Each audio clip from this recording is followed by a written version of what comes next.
बिस्मिल्लाहिर्रहमानिर्रहीम, अस्सलाम वालेकुम नाज़रीन। मैं यहाँ पर आज मौजूद हूँ पीएमसी के सामने, और पीएमसी के सामने यहाँ पर तुलबा आए हैं, एहतिजाज कर रहे हैं। एमडीकेट के स्टूडेंट्स हैं और इनके इश्यूज़ जो है वो 1-2 महीने से चल रही है। पहले तो इन लोगों का डिमांड यही था कि ये जो टेस्ट है इसको डिले कर दिया जाए, लेकिन फिर उसको काफ़ी कोशिशों के बाद भी इन्होंने डिले नहीं किया। और ये तुलबा उस टाइम भी एहतिजाज कर रहे थे, ट्विटर पर और बाकी सोशल मीडिया के प्लेटफॉर्म्स पर अपना आवाज़ जो है उठा रहे थे। उसके बाद जो है फिर ये टेस्ट जब हुआ उसमें भी कुछ बेज़ाब्तगी हुई, और उसकी वजह से आज ये लोग यहाँ पर मौजूद हैं। इनसे भी गुफ्तगू करेंगे कि डिमांड्स क्या है इन लोगों के। अस्सलाम वालेकुम। वालेकुम अस्सलाम। भाईजान, मुझे ये बताइएगा कि क्या डिमांड्स लेके आए हैं, और उसके साथ साथ मुझे ये भी बताइएगा कि आपको लगता है कि ये डिमांड्स आप लोगों के माने जाएंगे। जो बैकग्राउंड है जिससे आपने बात की कि जैसे हमने कोशिश की कि इसको डिले करवा दिया जाए या कुछ ऐसा कि उसके ऊपर उन्होंने हमें एक प्रोटोकॉल दिया कि हम एक पॉलिसी के तहत एक सीट के ऊपर एक पेपर के तहत हम आपको टेस्ट करेंगे। उन्होंने ये बात की कि हम टोटली इक्वली सबको टेस्ट करेंगे, लेकिन यहाँ पे एक बेज़ब्ती ये है कि यूएचएस की सीट्स के ऊपर पंजाब डोमिसाइल के ऊपर 2 टेस्ट लिए गए डिफरेंट 2 कंडक्टिंग बॉडीज़ के थ्रू। शहीद जुल्फ़िकार अली भुट्टो के थ्रू जो टेस्ट लिया गया वो काफ़ी कदर आसान था। जो यूएचएस ने टेस्ट लिया वो काफ़ी मुश्किल भी था और उसमें quite different MCQs out of syllabus वगैरह भी थे, जिसको उन्होंने खुद 25 एमसीक्यू अभी अंडर कंसिडरेशन रखे हैं बिकॉज दे नो कि उनके उस पेपर में मसले थे।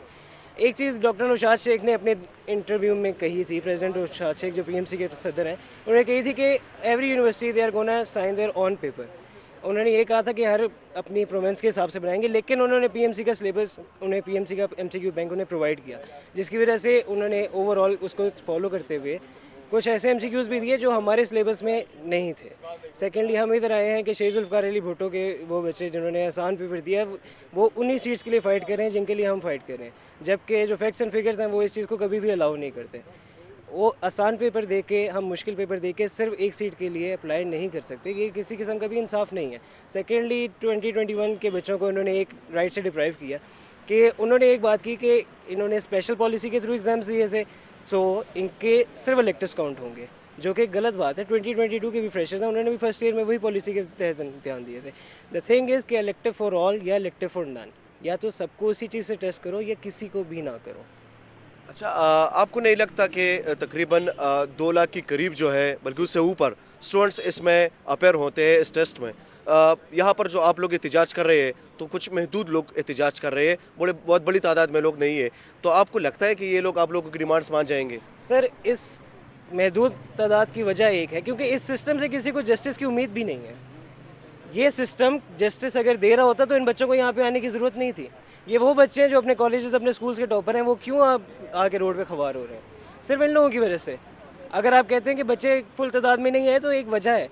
आपको क्या लगता है कि ये सिस्टम अगर इतना अच्छा डिलीवर कर रहा होता तो इनकी ज़रूरत पड़ती है यहाँ पर?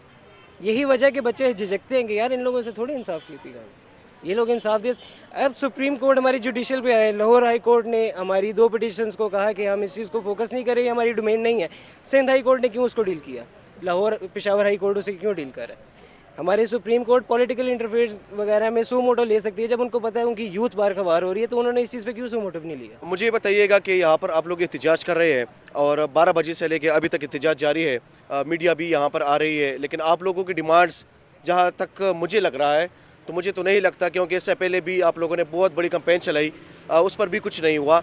तो अगला लहमल आप लोगों का क्या होगा? आप लोग क्या करेंगे अगर ये लोग आपकी डिमांड्स नहीं मानेंगे? तो हम लोग यहीं पे खड़े रहेंगे जब तक नहीं मानते। हमने दोबारा से करना है जब तक ये बात नहीं सुनेंगे हमारी। ये एहतिजाज जारी रहेगा जब तक ये लोग डिमांड्स नहीं मानेंगे? जी इंशाल्लाह। और मुझे इसके साथ साथ ये भी बताइएगा कि आप लोगों का इस साल जो है आप लोग उसमें अपेयर हुए थे, आप लोगों को डिले भी नहीं किया इन्होंने, उसके बाद जो है फिर भी आप लोगों ने एहतिजाज की और ट्विटर पर भी आप लोगों की चीज़ें मैं देखता रहा साथ साथ में।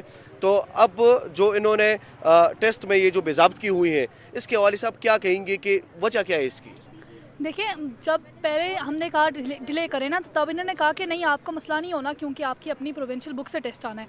और ऐसे यूएचएस की वेबसाइट पे भी लिखा था कि अगर आपने यूएचएस का एमकैट क्रैक करना है तो आपने पंजाब टेक्स्ट बुक को फॉलो करना है, और हमने वही किया। चलो, डिले नहीं हुआ था, लेकिन जब हमारा टेस्ट आया है तो वो फेडरल से भी आया, और उसके अलावा डिफ़िकल्टी लेवल इतना हाई था कि बच्चों को मेंटल प्रेशर मिल रहा था, जिसकी वजह से उनके आसान सवाल भी गलत हो रहे थे। ठीक है, बहुत शुक्रिया। नाजरीन, आप देख सकते हैं यहाँ पर ये जो स्टूडेंट्स हैं ये अपने अपने कॉलेजेस के यहाँ पर टॉपर्स हैं, यहाँ पर प्रोटेस्ट कर रहे हैं और स्टूडेंट्स जो है ये काफ़ी अरसे से हम देख रहे हैं कि एक तो सबसे बड़ा मसला ये है कि स्टूडेंट यूनियंस यहाँ पर बहाल नहीं किए जाते, और उसकी वजह ये भी है ये स्टूडेंट्स यहाँ पर ख्वार हो रहे हैं, जलील हो रहे हैं, लेकिन इनकी आवाज़ को कोई भी सुनने वाला मौजूद नहीं है। बहुत शुक्रिया।